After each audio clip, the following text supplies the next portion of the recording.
Continue with what we were doing last week. So last week we talked about the Grisaille technique, and so that's using very limited colours. So we had burnt sienna, raw umber, a little bit of white in there, didn't we? And we made a yellow ochre background to work over before drawing on top, and then starting to add different tones and shadows. Oh, we had ultramarine as well to make some of the greys a bit darker as well. So the idea of that is it's kind of an underpainting, which then we can work back over to start adding some skin tones and things in. All right. Now, what I've done is I on the website I put a number of links on there for if any of you wanted to buy some new acrylics or more acrylics or even some brushes. There's some links on the website for you to see what I've bought in the past. So you can go online and find some of the Systems 3 graduate acrylic paints, which I think are really good. There's a set of 48, which I think it's 38 or 40 pounds, depending on when you go on and things. And there's a set of 24 graduate ones. And then there's a starter set as well, which you can also get. And then I've put another link below that of a link to some brushes as well, which are like the ones that I use here in the class. These blue ones, which are synthetic brushes, which are great for using in these classes. Okay. And the other thing a lot of people often ask me is what colors do I need to make skin color and things like that. So I've also included a PDF with 3 different color palettes or ways of mixing different skin tones from light to dark skin tones. And it actually lists the different colors that you can use to make those as well. So have a look at that. We're going to have a look at it together in a minute anyway. Okay, the video from last week's lesson is also on the website as well. Let's just watch that. So the video is on there. Okay, so go onto the website and have a look at that if you need a recap on the things that we were doing. One thing that I noticed from the stuff that you've been posting online is that some of you are having trouble getting the colors or the paint to blend and things when you're working on it. So if you remember when I was talking to one or two of you last week, a good way to sort of tackle that until you get the hang of using the paints and you can use it quicker, use the paint on a smaller area of your portrait and just concentrate on moving and blending the color in a smaller area, and make sure that you don't add too much water onto your brush, because if you've got the colors down on there and the paint's reasonably thick or even thin actually, and you put a very watery brush on, what it does is it lifts the paint off the surface and you'll see straight through, particularly if the paint's a little bit tacky or damp. So make sure your paint is a similar consistency as you're using it. So constantly, and you'll see me doing it, I'm constantly checking to see that the paint isn't too thin and runny, or isn't the same as what I've just put on previously. You do kind of, over time, you get a feel for it, of how to use the acrylics and make them more malleable for what you want to do, but it just takes a little bit of time and getting used to it. So I suggest working on smaller areas and really trying to get that as close as you can, and then gradually growing out from there. And we can see that in the example that we've got on the classroom. Okay, so I'm going to go over there now. We go over to the wall. So this is the picture that I'm working on at the moment. Now, obviously, this one's a black and white picture. I chose it because it's got really good, strong highlights and shadows on here, which makes it really good for doing a good sort of underpainting. Okay, so what I've decided to do is I'm going to be looking at a photograph that has got colour on it as a little bit of a reference for the colours that I'm going to use over the top of this. That said, I've also brought in, I've got a color palette which I'm going to show you in a few minutes as well, which is the PDF that you can download. So this is a good way, I suggest, to work on it. If you remember, I talked about working on a smaller area, so just concentrate on a small area of your picture and work out from there. And then hopefully you'll be able to sort of get the hang of the blending and the mixing as we go along. So you can see the whole process here. I think it probably, yeah, it just goes across, doesn't it? So you've got a little bit as you go across until you got the finer detail there, which will I'll show you in a bit. So the first thing, we looked at some different acrylic technique sheets last lesson as well. So this is a good example really of what we're doing for the next stage, because you can see the Grisaille technique underneath, this black and white, or like these chromatic greys underneath. And then this artist here is using almost like a glaze of colour over the top of the black and white. So you can still see the tonal ranges underneath where the artist has painted. So, you know, you're taking advantage of all that work that you've done previously to help those colours bring it to life. So a glaze is a thin layer of paint. So you mix the paint not too thick because you don't want to cover over all of your work, and then not like really watery either, but sort of in the middle of there, so that you can see through the colours that you put down, and eventually you'll start to build on more opaque non-transparent colours on top of that. So I'm going to do a glaze in a few minutes just to sort of show you exactly what that is. But what I'm going to do now is I'm going to show you one of these palettes just here. So there it is. So this is one of the color charts that I've got out for you. If you've got these colors, you know, you'll find it quite useful. If you haven't, then try to, like for instance, this burnt sienna, you could mix a bit of red with like cadmium red with a bit of raw umber to get something closer to burnt sienna. But basically, this tube of paint, burnt sienna, mixed with white, will give you a basic skin color that you can use.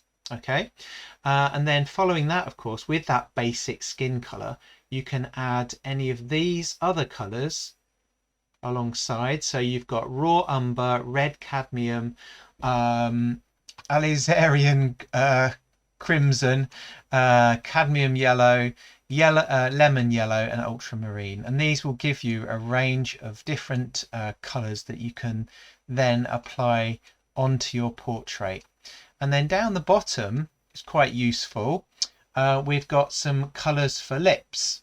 So you've got the burnt sienna and white, which is the basic skin tone just at the top, and then we've got a little bit of the crimson mixed together, and you've got something that you could perhaps use, and it relates a little bit to the original skin color, but something that's a little bit slightly different and not like overly vastly contrasty, that you can use on your lips. And then obviously you can start to add other little bits of tones and shadows on there as well.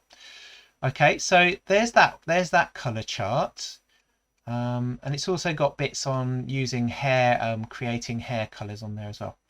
So I'll just get rid of that one for a second. Just get rid of that one. And then we've got another one for darker skin tones here. These are all on the same PDF on the website. So if you want to download those, print them off, or just have a look at them on your own screen, you can do that. So here we've got the raw umber, which is what we were using last week. And then we've got white. Those two combined create this kind of creamy, sort of dark looking color here, because it's got this white sheen to it. And then we can create variations on that again using the colors down the side. And it's also got more suggestions for lips and things. So really useful to help you get started with adding color onto your pictures. Okay, so we'll go over to the desk. Sorry to interrupt, Jamie. Yeah, that's right. Yep. We do the glaze. Would these be helpful?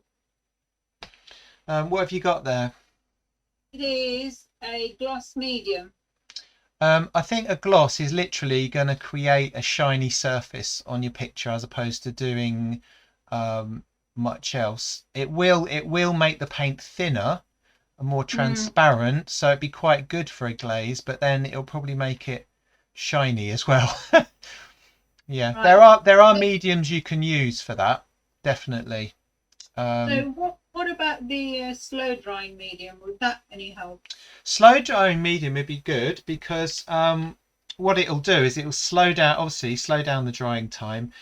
And because you're adding something to the paint, it's going to make it more transparent as well, isn't it? So that would be quite useful. Yeah. Yeah. All right. Okay. Okay. All right. Well, let's have a look then. Over on the desk. Let me just go over there. All right. So now I've shown this book to some of you before, and it's a really nice book just to sort of illustrate what we're looking at. So I'm just going to zoom in a little bit to this. So you can see the whole process here of going from a monochromatic background and then starting to apply some mid-tone values, that's neither too light nor too dark, on top of the original black and white drawing.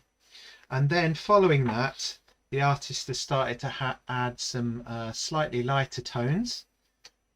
And then we've got some darker values appearing until eventually we get quite close to the actual sort of darker and more the picture that shows the values in the portrait and the details as well at the same time.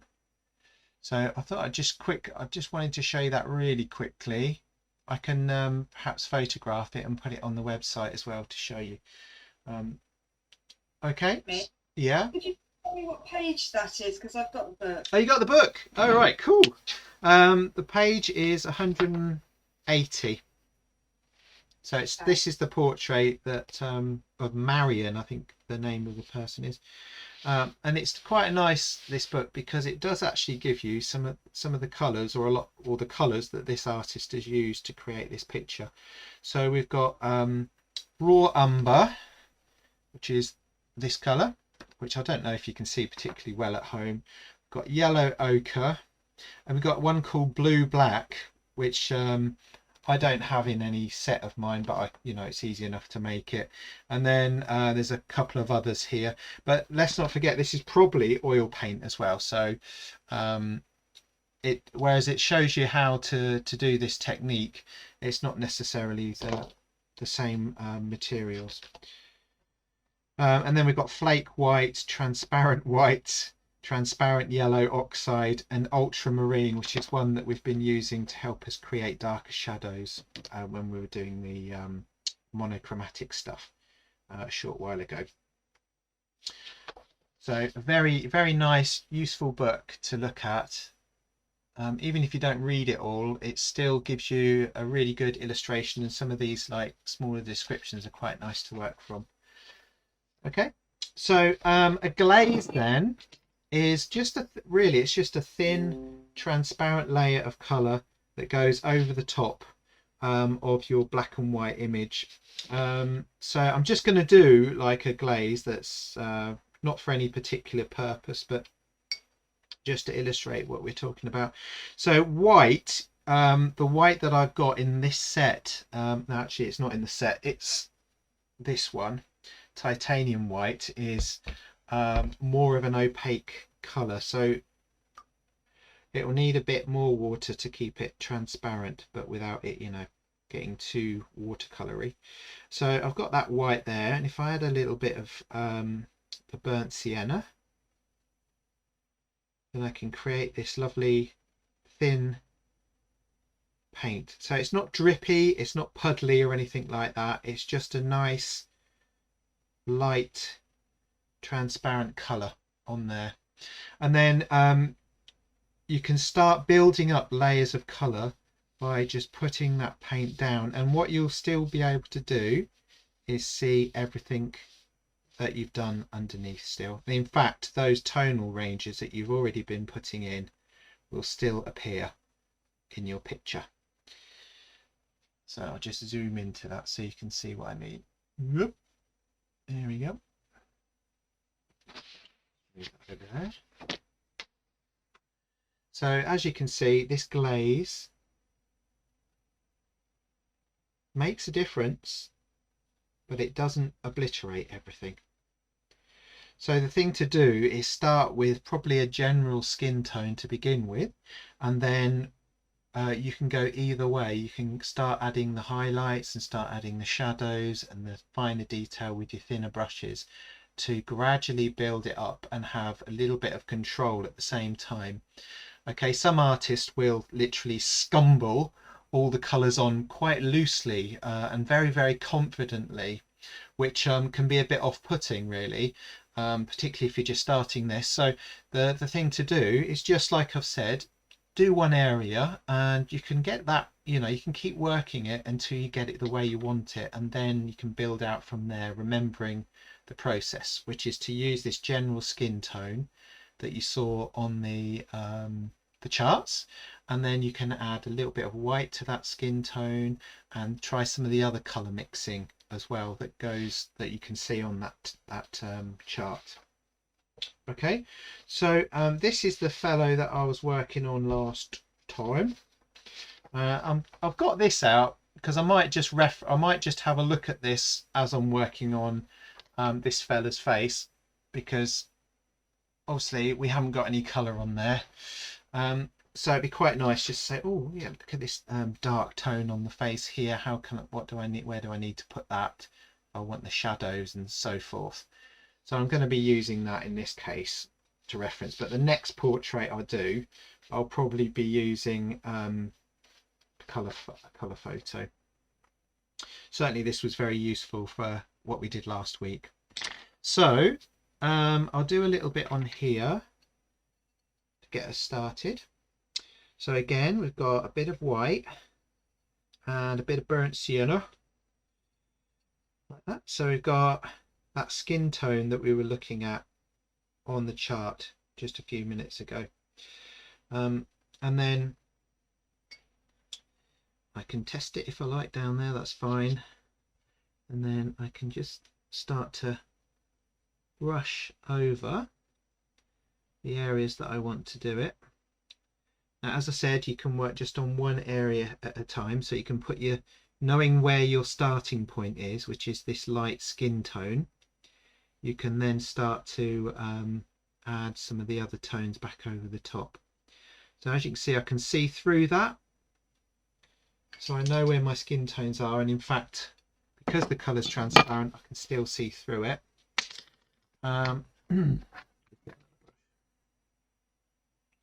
Now I'm going to darken my skin tone down with a little bit of this raw umber, if it's not dried up already. There we go. So I'm mixing that with the skin tone that I've got. And then this brush is too big. Get a smaller one.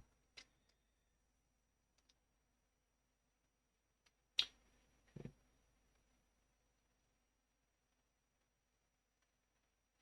And then it's going to be a bit darker just inside there.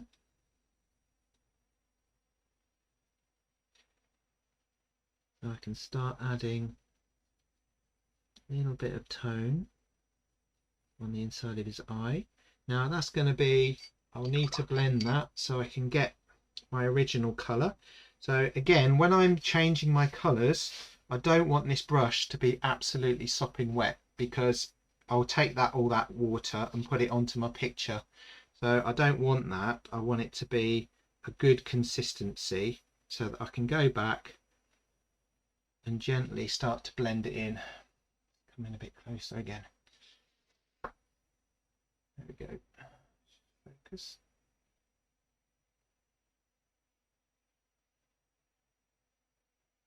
There we go. So while it's wet, and this is why it's good to work on a smaller bit, is I can then make these two areas of colour blend nicely together. And then again, I can go even darker inside of the shadows. So at this point, I could then say I'm going to use a little bit of that tiny bit of ultramarine, and maybe a bit of, where's that other colour? I haven't got it. Burnt umber. Again, starting with my main skin colour. I'll just wash my brush, blot it off so it's not absolutely soaking. Just want a little bit of water, and then get my ultramarine and burnt umber, which creates this kind of dark colour. And then I'm going to add a bit of the burnt sienna, yeah, it's burnt sienna, and a bit of the white. And I've got something again, it's going to be a little slightly darker. I can go in there, and if I find that it's not, and this is getting a bit more opaque, I suppose now, purely because we've got a dark colour going over a dark area inside of that eye. So I'm going to make that even darker now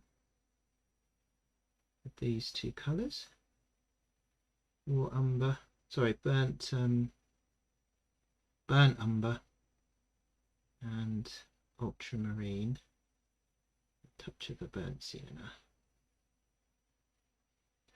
and then in we go.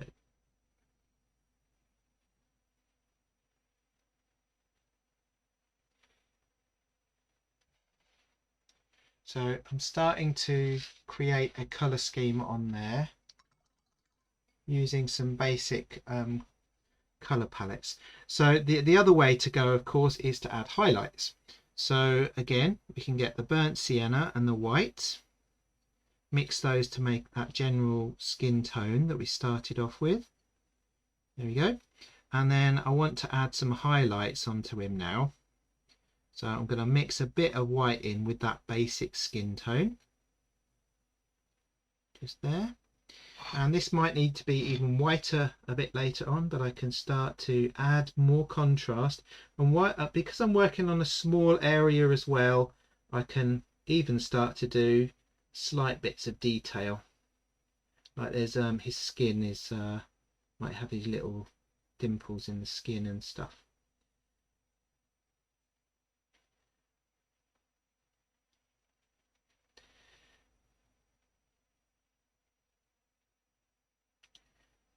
And then where his wrinkles are, there's a little bit of a highlight as well. So I'm just putting that next to the line that I put in for a shadow before.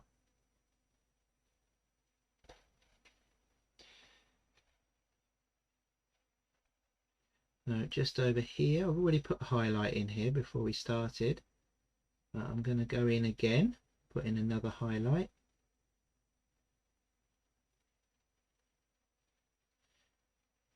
So if you work quite small with your brushes, you'll find it a little bit kind of easier to control. And then if you need to loosen the paint up, just add a touch of water or dampen the brush slightly so that you can shift the paint around, get it to start blending a little bit. So you're using what's there already, which is your underpainting, and building back over the top with stipples and brush strokes and blending and things.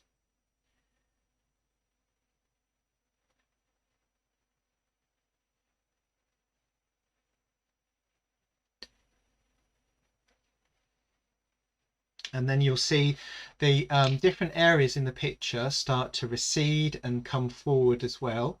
And whilst you're doing that, you can be adding little bits of detail into it as well, and you'll start to see your picture emerge.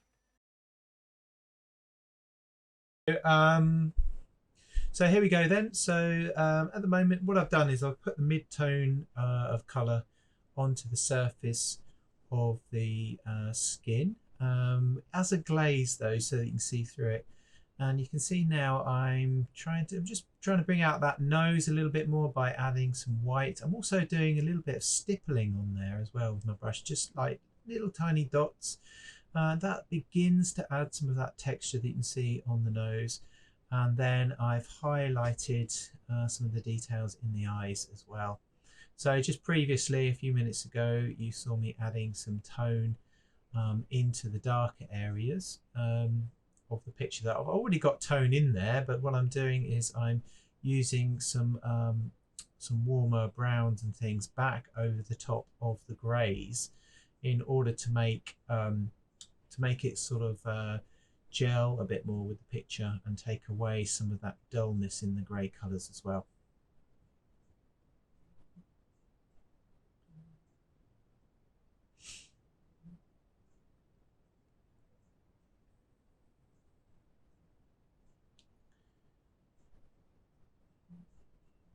And at this point I decided, as you can see, that it would be nice to have that contrast between the background and the portrait itself. So I started to use a little bit of blending here and green, which is a calming sort of colour, although I've got quite a vivid green in here against the oranges. So if you look at a colour wheel, the colours are like, if you look at that as kind of an orange, a greeny sort of blue is almost opposite, which gives it opposite the colour wheel, which gives it a bit more energy and more of a contemporary feel, I suppose, as well.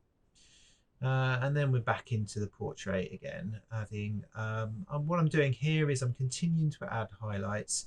So those highlights against the darker areas in the picture, they actually start to lift areas out and give the picture a little bit more of that form, sculpting the face almost and bringing out those details a little bit more too. So at this point I'm just working on this side of the face, just to sort of show people that you work really closely in on one small area of the picture. You can build and layer these colours over the top.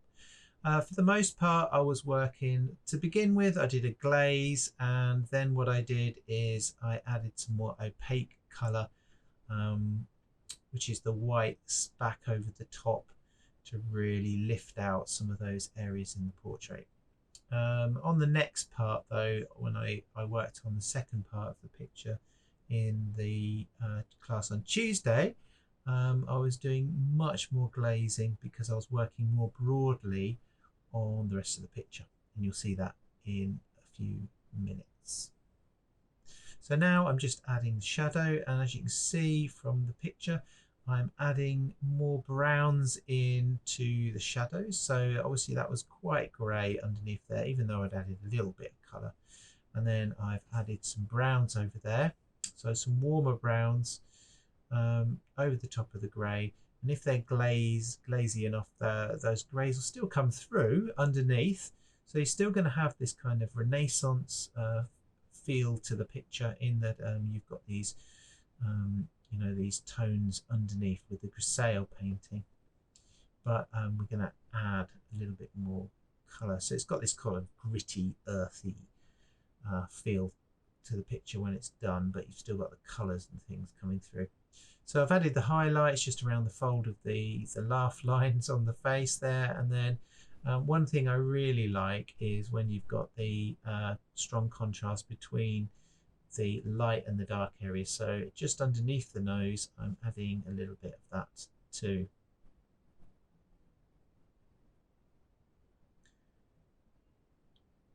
And continuing now to add little bits of tone and shadow in there. Much of the time, to get the darker tones, I'm using ultramarine mixed with burnt umber, raw umber, and some white. So those colours do tend to create quite grey colours, but if you add a little bit more warmth into that, with the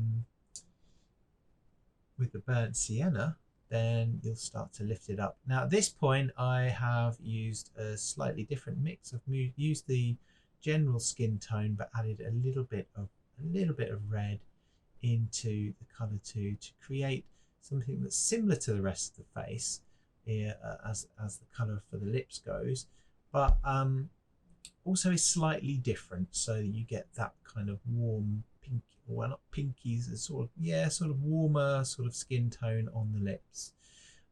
So at the moment it looks a bit harsh, but as we progress I start to add a few browns back into the shadows, and as you can see there I'm just adding a few highlights to lift up the wrinkles and things that he has on his lips.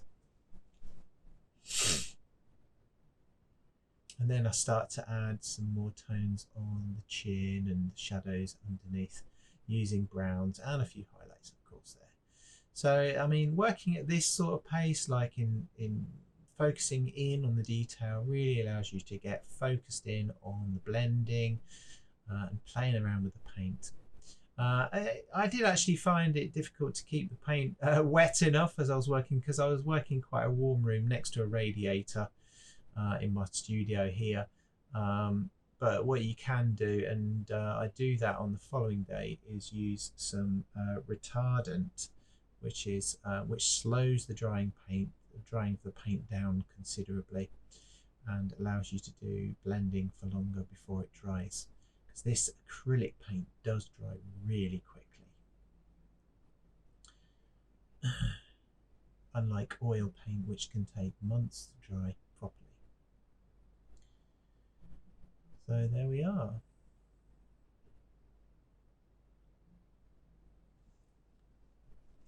There's me yabbering quite a lot now, so I'm just going to move forward a little bit.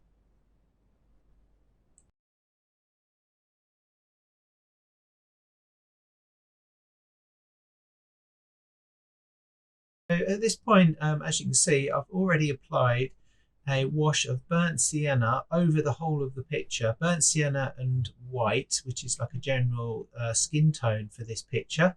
And then I started to add glazes, that's thin layers of paint. Now that allows the paint underneath, the colours underneath, not just the grey Grisaille colours, but also the colours that I put on since then. Once I put the next colour on, I get some of that colour coming through. So you can see how the colours are building up in layers. I'm even putting in some of the wrinkles and the details as I go along as well. That little bit of white bit around his eyes is just where the paint's a little bit wet. You can see it's gradually fading and disappearing there. And so you can see the whole picture is already starting to come together, in that I've got all of the different tones and things on there. And the case is now for just exaggerating and layering further washes or glazes of colour back over the top. The top of his head is also quite grey still, and you'll see me working on that. What I've done here is I've used a bit of cobalt blue and some of the skin tone, mixed that together, darkened it down a bit, and then added that to make the eyes very, very slightly blue. And then I've added back on, as you can see now, I'm going back into the shadows. The top of the eyebrow, I did actually put a bit of skin tone over that, which kind of covered over some of my shadows on the eyebrow on the right hand side, but that was quite nice because I've got a slightly lighter on the top of the eyebrows anyway. Here I'm just adding in a few more details and things like that, and then later on I add some more highlights next to those wrinkles down the side of his face there and the side of his head and so forth. I don't actually get as far as I'd like with this during the day, but I am actually quite pleased with the tonal work that I did on this picture. So, it's all right. It's not bad. I could spend a lot longer working into the detail. But as a demonstration of how to use this technique, it's great. You just saw me pour something from the bottle there. That was the retardant. So I'm just using a bit of that it does actually help with being able to blend the paint. I'm not using loads of paint anyway, but keeping it a little bit wetter just allows you to mix it and blend it a little bit more. A lot of the time though, I'm mixing a single colour, keeping it quite thin and glazy, so that I can just layer the paint directly on what I've got underneath, and then when it dries a little bit lighter, and tends to blend in with what's already there. So there's like a vein on his temple there, which I'm putting in very lightly. You'll see me add highlights into that in a little bit, and an extra bit of shadow again over the top of the last bit of shadow to really emphasize that cheekbone. There you go. So there's the highlights in there, and then you'll see me, once I've done a little bit more work elsewhere, I come back and I put another glaze back over the top of the temple and some of the other areas. So I've just refined things a little bit just there. You'll see me just put a little bit of a glaze back, there it is, a little bit of a glaze just on the temple, just to send some of those bumpy bits from his the vein on his temple there. Here I've added a highlight on top of the hair using another glaze, and then I'm using quite a pale colour where I just add some details of his grey hair and some of the gaps in the top of his head there, where you can just see through to his scalp. There we go.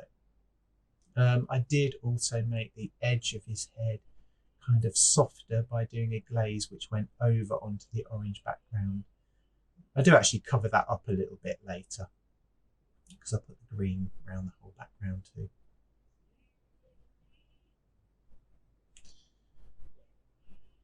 Yep.